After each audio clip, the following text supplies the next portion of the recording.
resté abasourdi quand j'ai vu les premières images. Alors, bon, je vais dire, j'ai eu de la chance que mes proches sont plutôt à Casablanca et à Rabat, mais j'ai aussitôt, comme tout le monde, essayé d'appeler à Marrakech mes amis, et voilà, qui sont sains et saufs.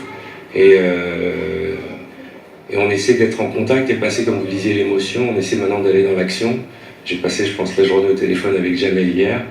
Et plutôt que de faire quelque chose dans la précipitation, on a décidé de réfléchir à une grande opération pour essayer de récolter un maximum de fonds et de venir en aide. Parce que, comme vous le disiez, passer le deuil, c'est la reconstruction qui est importante. Et quand on parle de ces visages de l'Atlas, il faut se dire que l'hiver arrive très vite et qu'il fait très très froid. Et la reconstruction des maisons et l'aide que l'on peut apporter à ces populations va être très très importante et urgente d'ailleurs. On fait du mieux qu'on peut, chacun à son échelle, mais aujourd'hui l'urgence c'est d'amener un soutien d'abord moral aux populations marocaines, leur dire qu'on est là, et ce que vous faites c'est formidable, et puis un soutien financier pour qu'ils puissent la reconstruire.